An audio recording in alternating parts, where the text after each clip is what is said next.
Everything's changed, now what? And this is part 2 of that series, and I want to encourage us to continue to lean into what God has been saying to us. And so as we've been thinking about this idea of everything's changed, I want to share with you just some things that have changed for me personally. My home is no longer just a abode of rest and respite. It has now also become a little bit of a studio. And so we've had to set up some things in order to be able to do these messages and to record these messages, as well as to record some of the worship times that we've been having. And I don't have the best of equipment, and so we've had to make do of stacking chairs and stacking things one on top of the other in order to make this work. But you know what? That's a change that's happened for me in terms of the way my house is experienced right now. Also having to reorganize a lot of meetings. Currently, everything's gone online, and I've realized something that's changed for me is that where typically I would have maybe 20, 30 minutes even between meetings, now I have literally 30 seconds to go from one meeting to the next. What's changed for me right now is the table around my home is very quiet. It's just one person, but also I've missed the opportunities to interact and meet people and connect with friends and to see our staff regularly, even though we meet up very much now via Zoom and via the internet. I miss hanging out with my godson and being able to have a meal with him and just to catch up with how he's doing, even though I get some great updates from his family regarding the silly things that he's been doing while he's staying at home. But just miss family, miss friends, miss community that I'm able to hang out with. And I think something that has changed for all of us is the way we do church right now. We're having to sit in our homes and we're having to get used to something that's quite different. And I don't know about you, but it's really a new reality for all of us. It's a new way of living, and we're not sure how much longer this is going to go, and we're all believing that this is not going to be too much longer. But but what if certain things are just going to change the way we do life, the way we know life, at least for the foreseeable future. And so I've asked on social media, what are some things that have caused change in your life? And you know what? The overwhelming answer from people, at least who are connected with me via social media, is this. The overwhelming answer is that what's changed for me is my weight. Apparently my weight is going up. And so we've all had the challenge of now having to negotiate good food at home, or overeating, or just not knowing what to do with all the free time that we stuff our face with ice cream. Somebody sent me this warning that I think is important. It says wearing a mask inside your home is now highly recommended. Not so much to prevent COVID-19, but to stop eating. So maybe that's some free advice for all of us. But I'd like to know, how has life changed for you now that we are in this new circuit breaker here in Singapore? Maybe it's meant, being isolated from family. Maybe it's caused work to change. Maybe it's been devastating. Maybe you've lost your job and you've lost the ability to have income. But I'd love to be able to know and connect with you regarding how life has changed for you. And maybe what you could do is just post it into one of the chat groups and post it into the comment section and say, how has life changed for you through this season? And you know what? As we've been negotiating how everything's changed, we don't just want to wallow in the change that's happened, but we want to ask ourselves how we can thrive, not just survive through this season. So everything's changed. Now what? What do we do? How do we live in this new reality? So that's what this series has been about, and we're in part 2 of this series. And if you've missed last week, if you're a partner with us, you're a member of our church, you can go to our website, and in the partner section, you'd be able to download the message. But if you're not, you could send an email to info@fjsingapore.org, and one of our team will be able to connect with you to help you figure out how you can get part 1 of this series. We'd love for us to be able to journey with us together through these next couple of weeks. Now, we'd commit to joining in and being a part of a journey of what the Lord's saying to us. And we've been looking at the life of Daniel, particularly as Daniel was one of these young boys who was an exile. And what that meant was Daniel was taken from his home at a very young age, and he was doing really well, and everything was going well for him in terms of how he was doing life, as best as we know. And he was taken from his home and he was put into Babylon, which was a foreign land for him, a very different place from everything that he grew up with. The culture was different, the language was different, the education was different, the food was was different. For all wants and purposes, that his entire world was different. And he finds himself now in this very foreign place. Now, King Nebuchadnezzar was the king who was in charge of Babylon at that time, and what he had this conquest mentality, and he wanted to, conquer the land of Judah and Canaan, and so he does. And it's not the first time he does it. In fact, what we know of Daniel's story is that prior to Daniel, about 10 years before Daniel was taken into captivity, King Nebuchadnezzar came and he took about 10,000 of the professional class of Judah. And so this would include maybe the military upper class, it would include the educated, the wise men, the scholars, those who were good in their arts and those who were good in government. And they were taken into Babylon, into captivity, about 10,000 of them. Now, what King Nebuchadnezzar wanted to do was he had a campaign of assimilation. And so what he wanted to do, he wanted to take the best of Judah and take them to Babylon. And when they would be in Babylon, then they would be assimilated with the culture of Babylon. They would have the education of Babylon, they'd have the songs of Babylon, they'd have the religion of Babylon, they'd have the culture of Babylon. And very soon, these Jews would lose all form of what it meant to be a follower of their faith and of their way of life. And as they would lose all of that, then Babylon would have succeeded in assimilating them and acclimatizing them with a new way of life. And in that, this method and this methodology was going to forever cause the Jewish family and the Jewish community to be destroyed and dissolved. You know what? And as we think of this way in which Babylon was trying to get the Jews, we realize that we live in a world today where this question of, as a Christian, should I be assimilated into the world around us? And maybe some of us struggle with this. What does it mean to be a Christian today? What does it mean to be a Christian in a world that is so vastly changing? How do I live as a Christ follower? And that's one of the questions that Daniel had to figure out. How would he live in a world that now was very different from something that he was used to and something that he was trained in and something that he sought to live out as a follower of Yahweh? Now, the opposite to assimilation, and this is a totally different way of approaching how to interact with the world around us, was the way the Jews that first, when they were taken to Babylon, this was the way that they first responded to their world. And so rather than settle in Babylon itself, in the city of Babylon, the first 10,000 that were taken into exile went to a little town called Nippur. And this place, if you look at this map, and I'm just going to blow it up for you, Nippur is outside of the city of Babylon. And so what they did was they would tell themselves this, that we would not participate with everything that was going on in Babylon. We would live outside of the city. We would be separate from the life of everything that was going in Babylon. And to them, this mentality meant that if we were now separate from everything that was going on with Babylon, we could still keep our identity. We could still keep what it meant to be our culture and what it meant to be the people of God. And so they had a separation mentality. And part of the reason why they had this separation mentality was because of some false prophets that came to tell them that this exile was going to be short. They said it would be about 2 years, and so very soon they would come back. And so they decided that they would be away from what Babylon was and the city of Babylon.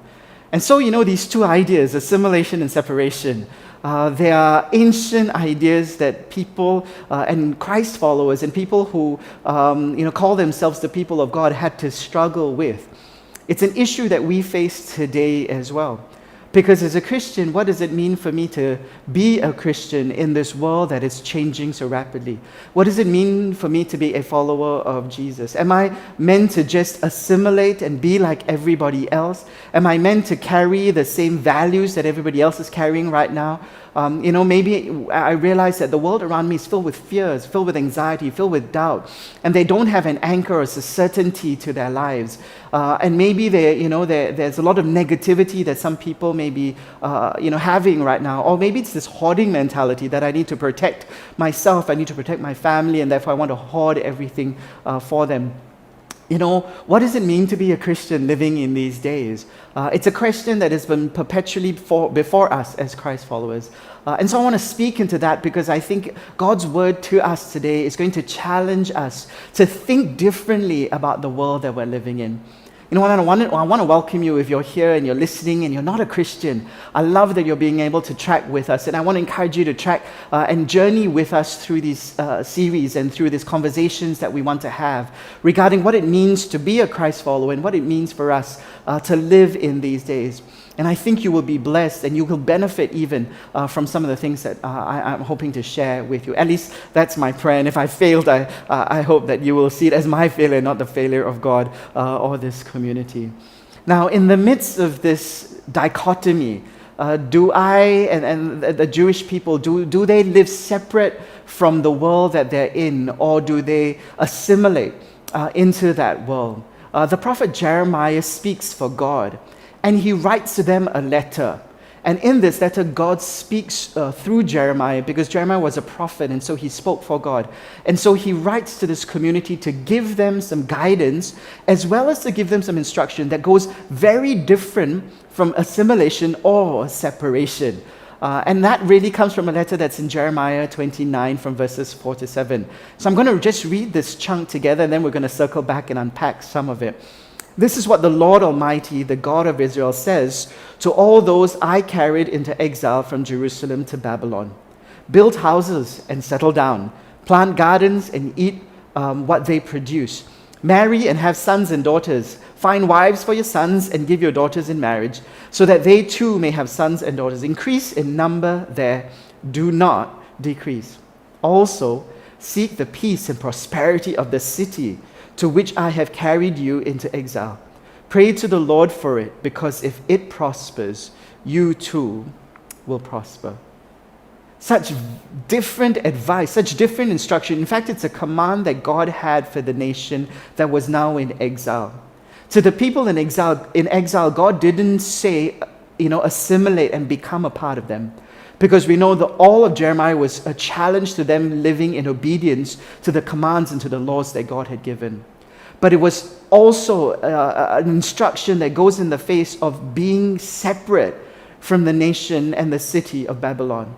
In fact, what God told Daniel and all those who were in exile, that they were meant to be a part of everything that was going on in that new reality, that they were supposed to settle in that land, that they were supposed to build homes, they were supposed to get married, they were supposed to plant, and they would eat of the produce of that land, because it was going to be a new world, a new reality. It was not going to be short, it was actually going to be a long time. It was going to be 70 years. Now, I'm not saying that God's saying that, this COVID-19 is going to be around for a long time. We believe that COVID-19 is going to be eradicated, because we're praying and believing that God's power is going to come and it's going to nullify. We're praying for scientists, and we're praying for those who are seeking a cure, and a vaccine for this particular virus, that they will discover it soon and be able to produce it for all of humanity. So as much as we're believing God for a quick change, but we also need to realize that this reality that we're living in might be something that's going to change us permanently for quite a while. And so here's what God, I believe, was saying to the Jews who were in exile, and perhaps what God might be saying to us today as well. It's really simple. I've encapsulated it like this, that we're supposed to accept, adapt, but stay constant. Accept, adapt, but stay constant. Would you do me a favor? Would you say it out loud wherever you're at? And maybe it might be a little weird for some of your housemates, but go ahead, just say it out. Accept, adapt, but stay constant. Another way you can kind of repeat and agree with me that you're having faith to accept the truth of what this text is telling us, you can go ahead and write it now in the comment section. Just write those words, accept, adapt, but stay constant. I think that's the approach that God told that the group of people who find themselves in exiles, and maybe that's the approach we need to have as well. As we face a new world, what do? I believe God's calling us to accept, adapt, but to stay constant in the midst of everything that's going around. So as we circle back, we realize this, that God spoke to the nation and says this. He says to those that I carried. And so if we acknowledge that God's hand is in the midst of everything that's going on in our world, that what's happening to us with COVID-19 is not because God has removed his hand alone, but God continues because he's a loving father to all of us. In the midst of the pain and the brokenness, and this is some of the things we talked about last week, God's hand is still there. He's still in charge. And if we can acknowledge that, then maybe we need to start to accept that this is a new world around us. You know, we're told in this text to build houses. We're told to settle down, and I think that's a great phrase. You know, maybe right now we're still in panic mode. Maybe right now we're still anxious about what's going on. And let that phrase hit your heart. Settle down. Settle down. We're in a new world, yes. Everything's changed, yes. But settle down, because God is still in charge, and God is still doing something in the midst of all that's going on. And so what we're called to do is we're called to adapt to this world. You know, don't just remain in our cloistered cells. Let's learn to build houses, and we're going to talk a bit more about what that means next week. And we're going to unpack just the truth of what it means to build houses and to settle down. And then it says to plant gardens and eat what they produce. Marry. We're supposed to adapt into this world. We're supposed to grow and mature and continue forward in this new reality. We're supposed to accept, adapt, and stay constant in the midst of everything that's going on around us. And if you look at Daniel, that's exactly what Daniel did, you see, because Daniel had a roadmap. He had a roadmap from Jeremiah, from the prophets, from the Old Testament, from Ezekiel. He had these prophets who were speaking into his reality, and he followed that roadmap. And what ended up with Daniel's life was that he was promoted to the second highest or the third highest place in the land. He was the prime minister of that land. And he was able to rise and succeed in the midst of being in a very different world from what he was familiar with. Why? Because he followed God's roadmap. And even though our world has changed, our God has not changed. And we can follow God's ways in the midst of a changing landscape around us. You know, one of the things we discover about Daniel is that Daniel had two names. He was called Daniel, and that was the name that he was given to by his family in Judah. And that name means God is my judge. But when he was in Babylon, he was given a Babylonian name, Belteshazzar, which means Bel is my God. Now you think about this, and this can be quite confronting, because Daniel was a man who was following God and seeking God's ways, but he had two names. He had a name that identified himself with his Jewish community, but he also had a name given to him that identified with being a part of the Babylonian community. And I think it's this dynamic of us being a part of, yet being apart from the world around us that we're called to live in all the time. We're in the world, but not of the world. And what does that mean for us as we negotiate this new reality?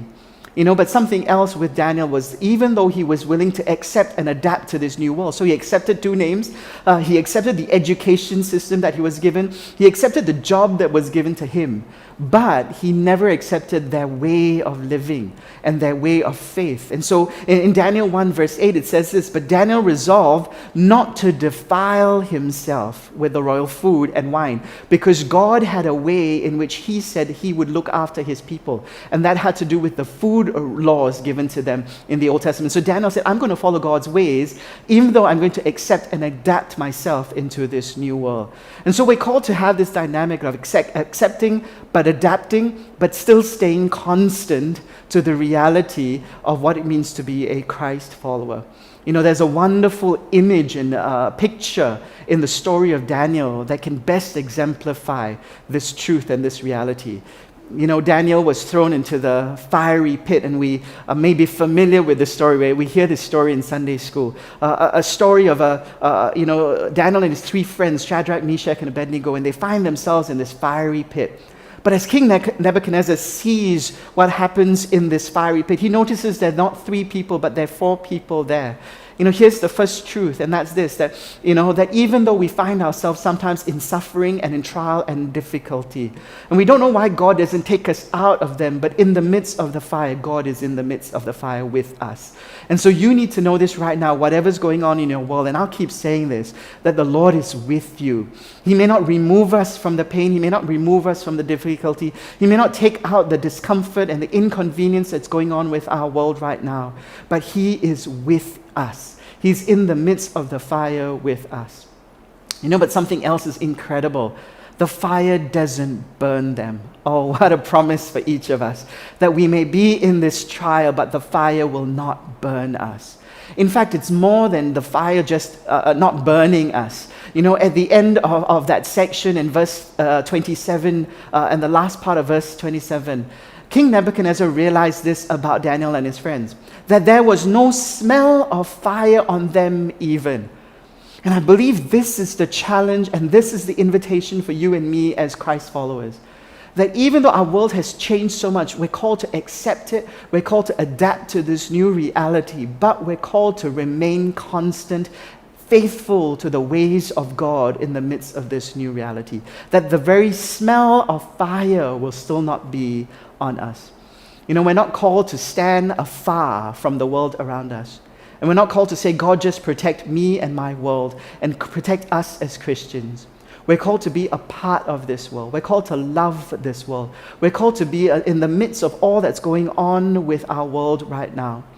But in this, we're still invited to not have the smell of fire on us. Accept, adapt, but stay constant. And so here's what I'm asking us to do. Maybe for some of us, we've yet to accept this new reality. We're hoping to just hang on to this and kind of stay in our little cave, in our holy huddles, and in the hope that somehow we'll all go back to where things used to be and then we can live in the way we need to live. I say no. I think God is saying right now, yes, we need to stay at home and everything's inconvenient and work has changed and family relationships has changed and the way we do church has changed. And we need to have a way where we're saying we accept this new change. Why? Because we acknowledge God's hand is upon this. We acknowledge that God is still sovereign. And so we respond by saying that we will accept this new reality. And maybe for some of us this is hard because it means having to let go of something. It means having to let go of the past. It means having to let go of the way things used to be. It means having to let go of convenience and of, maybe a certain way of socializing. It's the modern prophetess, Elsa, who said it best, right? And she said this, she said we need to let it go. But why do we let it go? And it's her new song. We let it go because we're stepping into the unknown. Hashtag, I did that just for you. But as we think of this new world, maybe we need to also mourn the loss of the old. Maybe things have changed and you miss family and you miss meals around a table or at a restaurant with friends. And that can be hard, and I know some of us, this time of isolation, this time of being at home is difficult. But would you see that God's hand is in this, and so you want to get to the place where you accept this new reality? The second thing is this, right? We're facing a new world, and maybe God's calling us to adapt.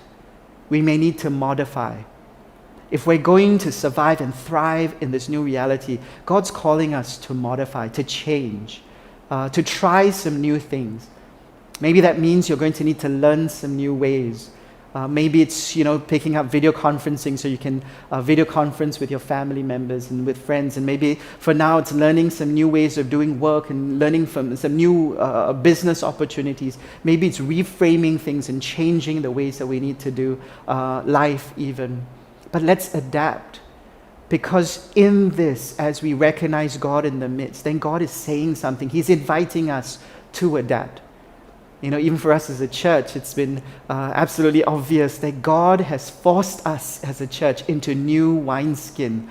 And we've, had to find new ways of doing what we're called to do and what we need to do. But, if this is a new wineskin that the Lord is forcing us to be in, let's also have an expectation and an anticipation that there is fresh new wine that God is pouring and God wants to pour into your life, into my life, into our community. Because if God, says this, he says that, for there to be new wineskin, there must be new wine. Old wine and old wineskin is not going to mix. And so maybe God's saying that he wants to pour out a fresh wave or revival, a fresh anointing into your life, into my life, into the life of this nation as well. And so we say, yes, God, but we're willing to adapt in order to experience and express God's new way of doing things in our world. And it's not always going to be easy because change is uncomfortable. To adapt to a new way is going to be difficult. One of the things I've had to learn is to figure out how to preach and teach and to connect with people through this screen and through these modes. And I'm having to learn new ways of communicating, and it's not always been easy, but I choose to see the fun or the funny in it. So here's an example of me having to film a message that I wanted to send to us as a church, and I kind of filmed it, and then I went back to look at it and realized I completely chopped off my head through it. So if I'd sent it out to you, you would just see the hands moving in some dramatic way, but I would have been a headless pastor. But you know what? You learn from these things, and you learn from the mistakes that other people are making in this season. And so this modification, this adaptation, this change is going to require us to learn from and make some mistakes and learn from those mistakes. And I just also really want to honor our teams that have been serving us in this new season, because they've taken this value and they've, embraced it wholeheartedly. Our worship teams have said, even though we can't come together and lead worship, we're going to find some new ways because we're the body of Christ and we want to serve our church well. And I want to honor our teams for doing this. All our leaders right now are having to do life group and discipleship through, the internet and through video conferencing. And I know it's not easy, and I know it's difficult, but you guys have been doing a great job because we're adapting to this new reality. You know what? This may not be permanent, but it's our present world. And if this is our present world, then God has got something good going on in the now, not just for the future. This is not just a setup for the future, even though that's true. This is a now, and God is the God of the now. And presently, God is with us. He's the God of yesterday, yes. He's the God of tomorrow, yes, but He's the God of today. And therefore, in the now, as we adapt and we modify and as we experience new wine that God has for us, maybe we can see fresh things happening in and through your life as well. So I want to honor all of us and challenge all of us. Let's adapt into this new way for whatever length of time we have to. It's not permanent, and we're believing it's not permanent, but it's our present world. And what do we need to do in our present world? But the third thing is equally vital, because it's not just that we assimilate into the world around us and that we think the way everybody else is thinking. It's not that we separate ourselves from the world of Singapore and the reality of what COVID-19 is doing. And we pray, God, over our lives, and we forget that we are part of this nation, that we love this nation, that we're part of this land, and we want to see this land prosper. Because in praying for the prosperity of this land, we are praying for the prosperity of all that God wants to do in and through us as well. But to do that, it means that we've got to learn to remain constant in the ways of God, in the values of the kingdom, in the truth of what it means to be a born-again Christ follower. Now, it doesn't mean that we're perfect, but we need to be perfected through this time as well. So maybe for some of us, what does it mean to be constant in this season is to realize that, and maybe you want to speak to some young people who are watching this. It's really easy right now to skive with school because your teachers are not there to hound you. And maybe your parents are busy doing other things. And so it's easy for you to use technology in ways that you can kind of, check out, as it were. And I'm going to say this to you. If you're listening to this, don't do that. Why? Because you're not just like everybody else. You carry a different spirit about you. You carry a different value. And that you choose to honor your teachers who are working hard and the authority over them. And you recognize that God's giving you this opportunity in this season. So don't skive, but kind of apply yourself. Raise the bar, as I've been telling our young people, to live well in this season. But that's true of all of us. Maybe right now, work is slowed down.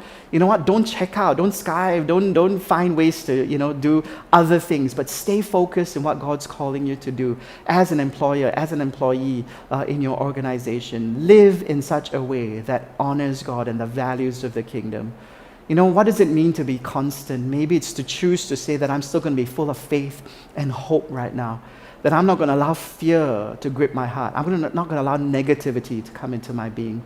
It's very easy right now to also start to get frustrated and to begin complaining. As we think of family members that have to live with us and the frustration of having to put up with everybody that's up close. And maybe we're feeling some of that right now. And I would say this, would we guard our mouths? I think it's a good metaphor that right now, whenever we go out, we have to put a mask on. But maybe inside our homes, we have to have a metaphorical mask as well, where we be conscious of the words that we speak to one another. And let's bring words that build life into one another. Now, that doesn't mean we don't tell the truth or correct our children or correct one another through this season, because truth is going to set us free. But we do it in a manner that's building up and not tearing down around us. And there's so much that we could talk about what it means to be a Christ follower. But right now in this season, as much as we accept and we adapt to the change around us, let's choose to bring Christ-likeness into this world, because that's our call. You see, Daniel and his friends were called by God to go into this exilic world, and this world in exile. And as they were living in this world in exile, they were called to accept it, adapt to it, but live as those who belong to God. And so today we are invited to do the same thing. Accept, adapt, but stay constant. Stay constant to faithfully walk as a Christ follower. That phrase, in this world but not of this world, sometimes can paint the wrong picture, because it can paint the picture that as Christians we remove ourselves from the reality around us. And the danger of that is that we end up in judgment over the world. And that's not our place or our role. But I think what God is teaching us in this season is that we're very much a part of this land. We're very much a part of Singapore.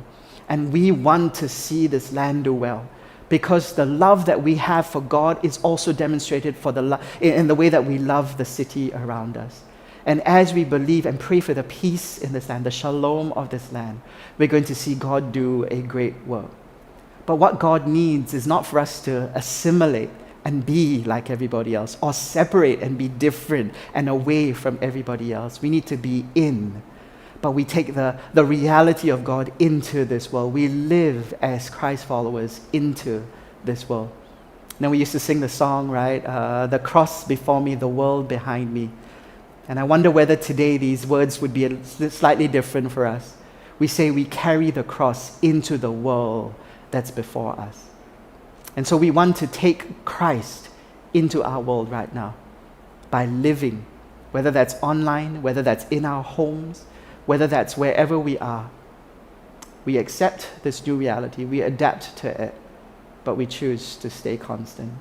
Why? Why was Daniel and his friends, why were they able to flourish in spite of everything going on around them that was so different and that was so negative? It's because they had this promise that they held on to. And as I close our time together, I want to speak this promise over you right now. It's a promise that God gave this community. And it's a corporate promise. It's a promise for us as God's people right now in the midst of COVID-19. God would say to us, "For I know the plans I have for you." God is not taken by surprise with what's going on in your world right now. But he says this, he says he has plans to prosper you. And maybe for some of us right now, it's hard to see how is God going to do this, but God does, and he will. He has plans to prosper you in spite of all that's going on. His plans are not to harm you, but they're plans to give you hope and a future.